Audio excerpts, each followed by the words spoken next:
Na parang bang sinasabi niya, Kuya, pwede bang kalimutan mo na ang nakaraan? Ito ang handog ko sa iyo. So yun yung unang dahilan. Yung pangalawang dahilan, kaya nga hinati, ay ito. Kung galit pa rin si Jacob at patayin yung unang delegation na kanyang pinadala, at least meron pang second na pwede siyang o pwedeng matira sa kanya. See? So, gano'n lang nasa isip ni Jacob. Hatiin ko to sa dalawa. Kung patayin niya yung una, meron pa akong ikalawa. Kung ubusin niya yung una, may matitira pa sa aking ikalawa. No? Kaya lang, kung iisipin niyo, kawawa yung mga mahal niya sa buhay. Ipinain niya. Hindi ko alam kung sino yung unang delegation. Baka ang unang delegation ay sino yung una yung asawa? Si Leia. Siguro sabi niya, hindi ko naman masyadong gusto si Leia. So, ikaw na, Leia, o mauna? Mauna ka na. Para kung tigukin ka ng kuya ko, walang sisihan.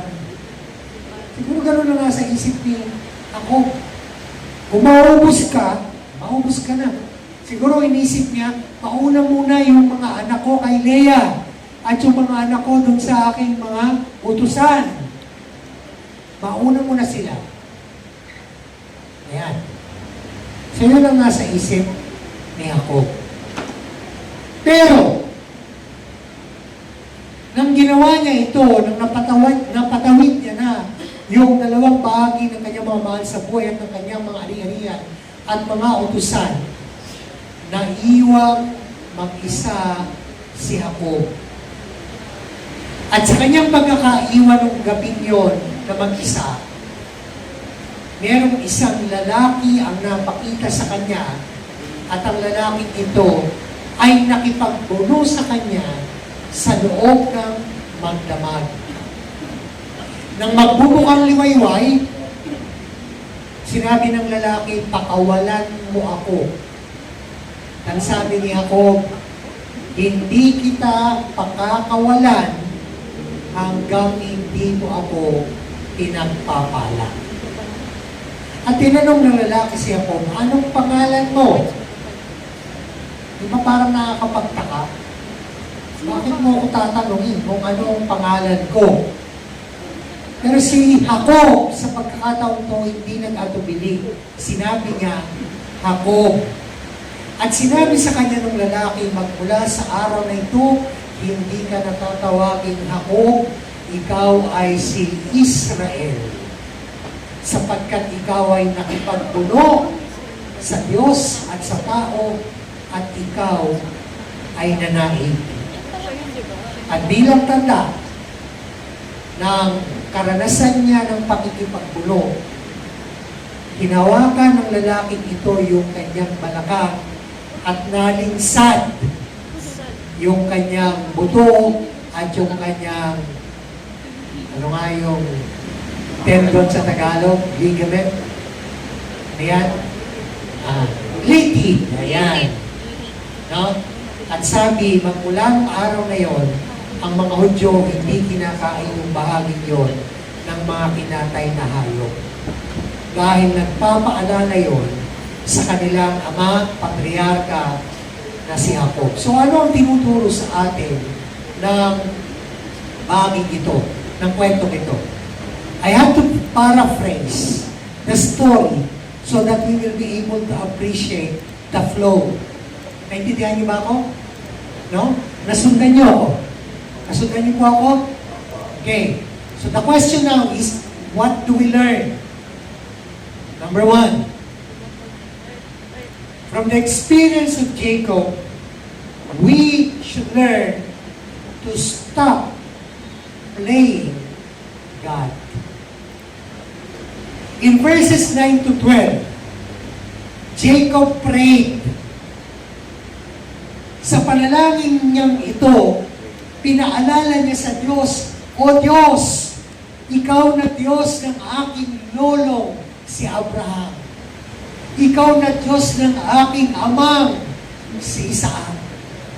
So pinaalala niya sa Diyos yung kanyang tipan sa kanyang lolo at sa kanyang ama na ngayon siya naman ang tagapagmana nung tipan na iyon. No? O talagang itong si Jacob ay mautang. Sa gitna ng hinaharap niya, tumakas siya kay Laban at ngayon paparang siya kay Esau. No? Esau sa Tagalog, Iso sa Ingles. Hindi yung Esau na binababit ko, ha? Okay. Nung alam niya nga harapin niya si Esau na kanyang kapatid, all of a sudden, he turned to God. Listen. All of a sudden, he turned to God. And he prayed. And he reminded God as if he was saying, God, nasa peligro ako. Ngayon, inaalala kita. Iligtas mo ako. Alalahanin mo yung tipan na ibinigay mo sa aking ama, sa aking lolo, na supposedly ako ngayon ang tagapagmana. Sa iyo, ang ginawa ni ako. Pero ito ngayon, tingnan nyo kung anong klase ng tao itong si ako. Verses 1 to 8. And then 13 to 20. Jacob was devising ways to ensure his safety and his blessing. No? Parang ganito, Lord, ito ang plano ko. Ay, hindi sinabi yun. Ito ang plano ko, ito gagawin ko. So, ginawa niya na yung plano niya. Nang magawa niya na yung plano niya, tsaka siya nanalangin. Sabi niya, Lord, Diyos ka ng aking lolo at ng aking ama. Pinapaalala ko sa iyo yung tipan mo sa kanila. Pagkapanalangin niya, ginawa niya ulit yung plano niya. Naintindihan niyo? Naintindihan niyo yung takbo? No? Para ba sinasabi ni ako, para ako makasiguro, Lord, bless mo yung plano ko. Pero kung sakaling hindi mo i-bless yung plano ko, ito ang aking plan B. Plan A, Plan B. So, ano ang makikita natin kay Jacob? Si Jacob ay isang taong madiskarte. No? Ang problema, lahat na lang dinadaan niya sa diskarte. Diskarte niya at ng nanay niya ang nagpahamak sa kanyang kapatid nang nakawin niya yung karapatan nito bilang panganay. Diskarte ng nanay niya. Mana siya sa nanay niya. Mana sa nanay. Okay, alam niyo ba na ayon sa pag-aaral, ang talino daw ng mga anak ay namamana sa nanay. Sorry mga tatay, ha? Alam kong araw nyo ngayon. Pero sa sinabi ko, hindi nyo araw.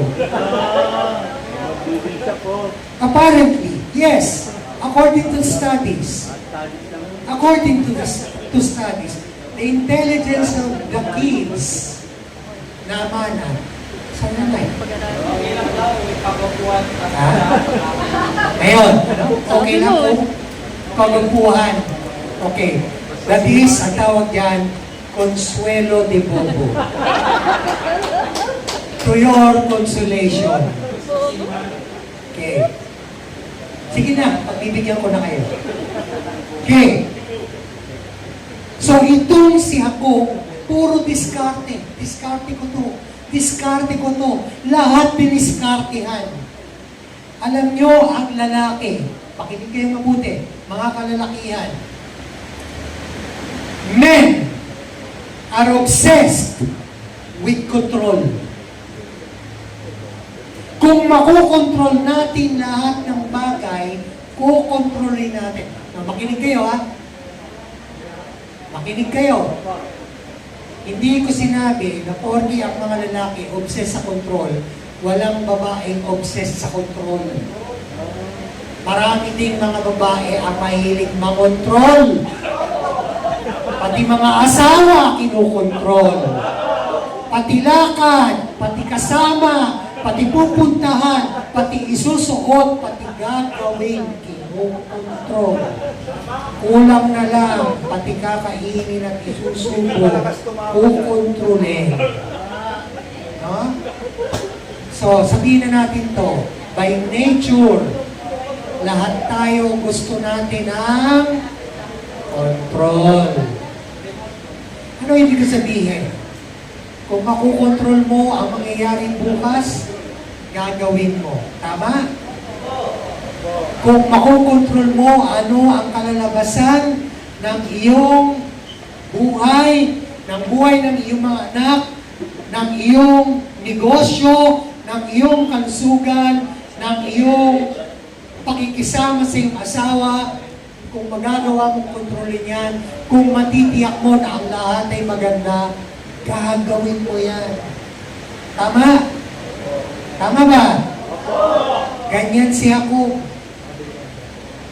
Pero meron akong masamang balita sa inyo. Here's the bad news. Life is uncontrollable. Hindi nyo makukontrol ang buhay kahit kailan.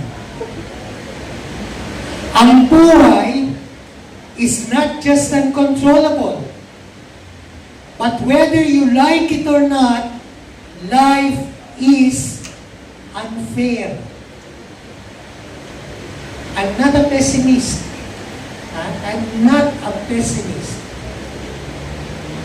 I'm stating reality. Life is uncontrollable. Life is unfair. Life is uncertain. Walang katiyakan. Walang kontrol. Hindi fair. At wala rin katiyakan. See? Nahimik kayong bigla. Alam niyo kung bakit? Kasi hindi natin yan matanggap. Hindi natin yan matanggap. Years ago, makinig kayo, years ago, somebody approached me and asked me if he could talk to me. Okay. This person was facing a lot of challenges sa buhay. But in particular, he was facing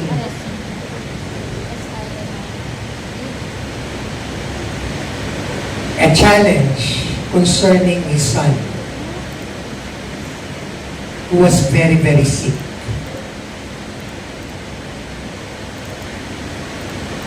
Ang question sa akin ay, bakit ganun? Bakit ganun? Ginagawa ko naman ang alam kong dapat kong gawin. Inaalagaan ko naman ang pamilya ko. Nagsisikap akong makasunod sa Diyos. Bakit ganun? And I told him, I have bad news for you. And here's the bad news. I told him exactly what I'm telling you now. Life is uncontrollable. Life is unfair. Life is uncertain. But behind all this, I told him this. Life is uncontrollable. Life is unfair. Life is uncertain. But